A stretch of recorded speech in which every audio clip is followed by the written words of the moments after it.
മക്കളെ, നമുക്ക് വളരെ ഈസി ആയിട്ടുള്ള ഒരു 3 ക്വസ്റ്റ്യൻ, ഒരു ബേസിക് ഫണ്ടമെന്റൽ, പോളിനോമിയലിലെ ബേസിക് ഫണ്ടമെന്റൽസ് ആയിട്ട് വരുന്ന ഒരു 3 ക്വസ്റ്റ്യൻ ആണ് നമുക്ക് നോക്കാം.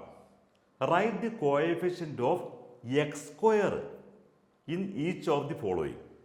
നമുക്കിത് ഓരോന്നും നോക്കാം. എക്സ് സ്ക്വയറിന്റെ കോഎഫിഷ്യന്റ് എത്രയാ?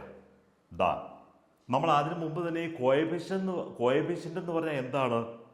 നമ്മളിപ്പോൾ ഒരു സാധാരണ ക്വാഡ്രാറ്റിക് ഇക്വേഷൻ ഒക്കെ എഴുതിയാൽ A X square plus B X plus C, ഈ ഒരു എക്സ്പ്രഷൻ എക്സ് സ്ക്വയറിൻ്റെ കോഎഫിഷ്യൻ്റ് എന്ന് പറയുന്നത് എ ആണ്, എക്സിൻ്റെ കോഎഫിഷ്യൻ്റ് എന്ന് പറയുന്നത് ബി ആണ്, സി എന്ന് പറയുന്നത് കോൺസ്റ്റൻ്റ് ആണ്. ഇത് നമുക്കറിയാം. അപ്പം ഇവിടെ കോഎഫിഷ്യൻ്റ് ഓഫ് എക്സ് സ്ക്വയർ എത്രയാണ്? ഇവിടെ എക്സ് സ്ക്വയറിൻ്റെ പുറകിൽ ഒന്നുമില്ല. ഈ ഒന്നുമില്ല എന്ന് പറഞ്ഞാൽ അതിൻ്റെ അർത്ഥം 1. അതായത് എക്സ് സ്ക്വയർ എന്ന് പറഞ്ഞാൽ 1 എക്സ് സ്ക്വയർ എന്ന് അതിൻ്റെ മീനിങ്. അപ്പോൾ കോഎഫിഷ്യൻ്റ് 1 ആണ്. രണ്ടാമത്തെ നോക്കിയേ, എക്സ് സ്ക്വയറിൻ്റെ പുറകിൽ ഒരു മൈനസ് ഉണ്ട്. അതിൻ്റെ അർത്ഥം എന്താ? -1 എന്നാണ്. അപ്പം ഇവിടെ എക്സ് സ്ക്വയറിൻ്റെ കോഎഫിഷ്യൻ്റ് -1 ആണ്. മൂന്നാമത്തേത് നോക്കിയേ, എക്സ് സ്ക്വയറിൻ്റെ കോഎഫിഷ്യൻ്റ് നമുക്കിവിടെ π/2.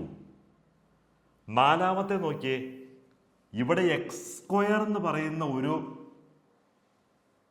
എക്സ്പ്രഷൻ ഇല്ല. അപ്പം നമുക്ക് അവിടെ കോഎഫിഷ്യൻ്റ് ഇല്ല, കോഎഫിഷ്യൻ്റ് 0 ആണ്. ഇത്രയേ ഉള്ളൂ. ഇനി നമുക്ക് മറ്റൊരു ക്വസ്റ്റ്യൻ നോക്കാം.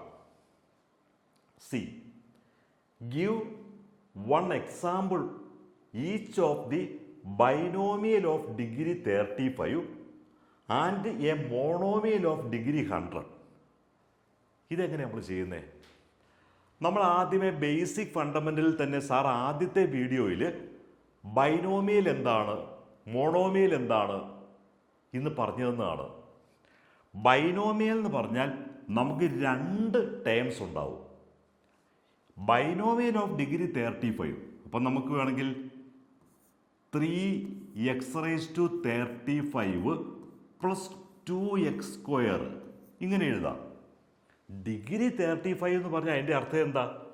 അവിടുത്തെ വേരിയബിളിൻ്റെ ഹയസ്റ്റ് പവർ 35 ആയിരിക്കണം, ബൈനോമിയലും ആയിരിക്കണം. അപ്പം 2 ടേംസ് ഉണ്ടായിരിക്കണം. 3x⁻35 പ്ലസ് 2x സ്ക്വയർ, അതൊരു എക്സ്പ്രഷനാണ്. ബൈനോമിയലാണ്, കാരണം 2 ടേം ഉണ്ട്. എക്സിൻ്റെ ഹയസ്റ്റ് പവർ 35 ആണ്, അതുകൊണ്ട് ഡിഗ്രി 35 ആണ്. ഇനി ഒരെണ്ണം കൂടിയുണ്ട്, and of A monomial of degree 100. അതായത് ഡിഗ്രി 100 ഉള്ള ഒരു മോണോമിയലേ എഴുതാവുള്ളൂ. നമുക്കിങ്ങനെ എഴുതാം, y⁻100 എന്ന് എഴുതിയ സംഭവം ശരിയല്ലേ? ഇവിടെ ഒരു ടേം മാത്രമേ ഉള്ളൂ.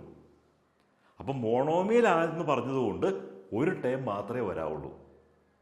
ഡിഗ്രി 100 ആയതുകൊണ്ട് ആ വേരിയബിളിൻ്റെ പവർ 100 വരണം. അപ്പം y⁻100 അല്ലെങ്കിൽ 3y⁻100 അല്ലെ 10y⁻100, അങ്ങനെ ഒറ്റ ടേം അങ്ങ് എഴുതുക, വേരിയബിളിൻ്റെ ഹയസ്റ്റ് പവർ 100 വരിക. ഇനി നമുക്ക് ഒരു ക്വസ്റ്റ്യൻ കൂടി നോക്കാം. സി, ഇവിടെ നമുക്ക് write the degree of each of the following polynomials. അപ്പം നമ്മൾ ഡിഗ്രി, നമ്മൾ ആദ്യമേ ബേസിക് ഫണ്ടമെന്റൽ ആദ്യത്തെ വീഡിയോയിൽ നമ്മൾ ഡിഗ്രി എന്താണെന്ന് പറഞ്ഞതാണ്. ഓരോന്നും ചെക്ക് ചെയ്ത് നോക്കി. ഇത് ഓരോന്നിൻ്റെയും ഡിഗ്രി നോക്കാം. ഡിഗ്രി എന്ന് പറയുന്നത് വേരിയബിളിലെ ഹയസ്റ്റ് പവറാണ്. അപ്പം നമുക്ക് ഇവിടുത്തെ വേരിയബിൾ എക്സ് ആണ്, ഹയസ്റ്റ് പവർ 3 ആയതുകൊണ്ട് ഈ ഡിഗ്രി 3 ആണ്. ഇവിടെ ഡിഗ്രി 2 ആണ്, ഇവിടെ ഡിഗ്രി ടി ആണ്, ഇവിടുത്തെ വേരിയബിൾ ടി ആണ്. അപ്പം ഡിഗ്രി പവർ 1 ആണ്, ഡിഗ്രി 1 ആണ്. ഇവിടെ നമുക്ക് വേരിയബിൾ ഇല്ലാത്തത് കൊണ്ട് നമുക്ക് വേണേൽ 3നെ നമുക്ക് പറയാം 3x⁻0 എന്നും നമുക്ക് പറയാം. കാരണം x⁻0യുടെ വാല്യൂ 1 ആണ്. നമ്മൾ നമ്പർ സിസ്റ്റത്തിൽ പഠിച്ചിട്ടുണ്ട് a⁻0 = 1. അപ്പം 3 എന്ന് പറഞ്ഞാൽ 3x⁻0 എന്ന് പറയാം. അപ്പം നമുക്ക് ഇവിടെ ഡിഗ്രി 0 ആണ്. അപ്പോൾ ഇതെല്ലാം ബേസിക് ഫണ്ടമെൻ്റൽ പോളിനോമിയലിലെ ഏറ്റവും ബേസിക് ആയിട്ടുള്ള ചില ഫണ്ടമെൻ്റൽ തിയറംസ് ആണ്, ചില കോൺസെപ്റ്റുകളാണ്. നമുക്ക് കൂടുതൽ പ്രാക്ടിക്കൽ പ്രോബ്ലംസ് നമ്മൾ ചെയ്യാൻ പോവുകയാണ്. അപ്പോൾ ഈ കോൺസെപ്റ്റുകളെല്ലാം നമ്മൾ ക്ലിയർ ആയിരിക്കുക. ആദ്യമേ സാറ് പറഞ്ഞല്ലോ, ബേസിക് ആയിട്ടുള്ള കോൺസെപ്റ്റുകളാണ് നമ്മൾ ആദ്യം മനസ്സിലാക്കിക്കൊണ്ടിരിക്കുന്നത്. അപ്പോൾ ഇനിയുള്ള വീഡിയോസിലെല്ലാം നല്ല പ്രാക്ടിക്കൽ പ്രോബ്ലംസ് സാർ ചെയ്യും. വളരെ ഈസി ആയിട്ട് സാറെല്ലാം കൃത്യമായിട്ട് മക്കൾക്ക് പറഞ്ഞു തരാം. അപ്പോൾ എല്ലാ വീഡിയോസും സാറിൽ മക്കളിലേക്ക് അപ്പോൾ തന്നെ എത്താൻ വേണ്ടി ഇപ്പം തന്നെ ഈ പറയുന്ന ചാനൽ സബ്സ്ക്രൈബ് ചെയ്യണം. അതുപോലെ നിങ്ങളുടെ ക്ലാസ്സിലെ സുഹൃത്തുക്കളിലേക്കൊക്കെ സാറിൻ്റെ വീഡിയോ ഒന്ന് ഷെയർ ചെയ്യണം.